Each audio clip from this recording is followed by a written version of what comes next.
안녕하세요. 리본 쩌니입니다. 오늘 조금 무거운 이야기를 해보려고 해요. 바로 내가 유방암에 걸린 이유입니다. 이 이야기를 해야 될까 많이 고민했어요. 하지만 제가 겪은 일이 누군가에게 도움이 될 수도 있을 거라는 생각이 들었어요. 저는 유방암을 진단받기까지 5가지 원인이 복합적으로 작용했다고 생각해요. 스트레스, 수면 부족, 식습관, 음주, 그리고 식욕억제제 복용. 이 모든 것들이 제 몸을 서서히 망가뜨렸어요. 오늘은 그 과정을 타임라인처럼 이야기해보려고 해요.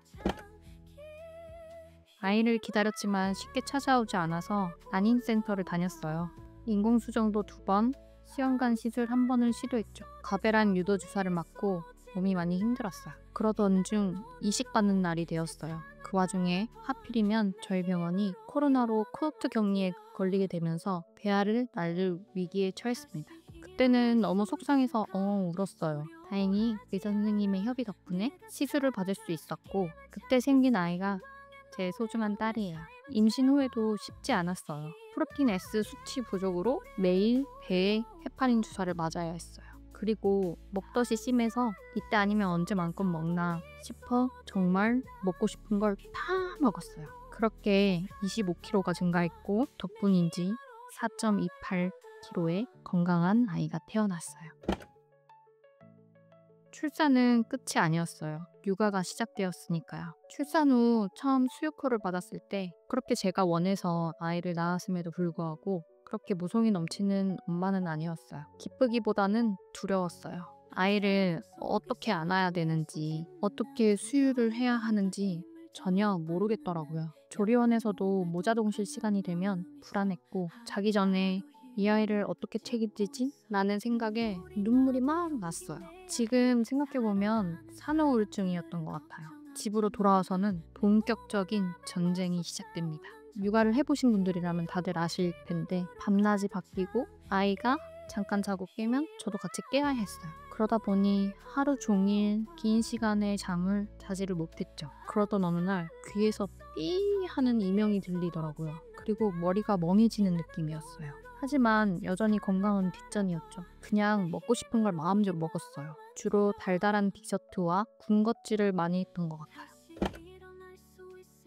모유수유를 1년 동안이나 하면서 출산 후 15kg 정도 빠졌었어요. 그런데 수유가 끝남과 동시에 복직을 하게 됐죠. 걷지도 못하는 아이를 어린이집에 보내고 출근하고 퇴근하면 다시 아이를 데리고 와서 재울 때까지 육아는 항상 오롯이 제 몫이었어요. 남편은 늦게 퇴근했거든요. 그러던 중 남편이 다니던 회사를 그만두고 사업을 준비하게 되었어요. 상가 매물을 찾고 상권을 분석하고 부동산을 다니면서 계약까지 도왔어요. 그렇게 하루 5시간도 못 자는 날들이 계속됐죠.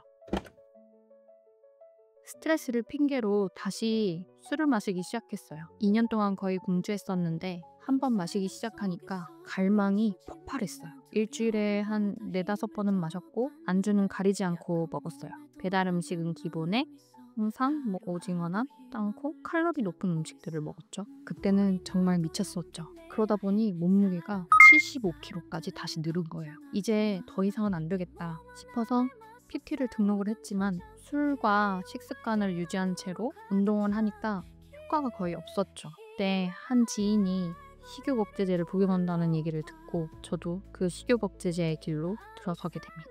3개월 정도 먹었는데 밥을 3숟갈만 먹어도 배가 불렀고 다른 음식이 전혀 생각나지 않았어요. 그런데 문제는 잠이 안 오고 가슴이 막 두근거리고 깨어있는데도 꿈꾸는 듯한 기분이 계속 들었어요. 그리고 더 큰 문제는 술은 여전히 마셨다는 거예요. 식욕억제제 주의사항에 음주 금지라고 적혀 있었지만 무시했어요. 그렇게 9kg를 빼긴 했지만 결국 그 끝은 유방암의 진단이었습니다. 하루 일과를 돌아보면 등원 준비, 출근 준비, 등원, 출근, 퇴근, 하원, 육아, 음주 또는 사업 준비. 이게 전부였어요. 정말 5가지 원인이 복합적으로 작용을 했죠. 사실 암에 걸릴만 했어요. 제 몸이 보내던 수많은 신호를 무시하고 있었던 거죠. 스트레스를 푼다고 내 몸을 혹사시키고 마음의 위안을 얻으려고 몸에 해로운 걸 했던 게 결국은 저를 이렇게 만든 거였어요. 여러분, 스트레스를 건강하게 푸는 것이 얼마나 중요한지, 그리고 먹는 것과 자는 것이 우리의 삶에 얼마나 큰 영향을 미치는지 꼭꼭 기억하세요. 여기까지 제 이야기 들어주셔서 감사합니다. 여러분들은 절대 저처럼 살지 마세요.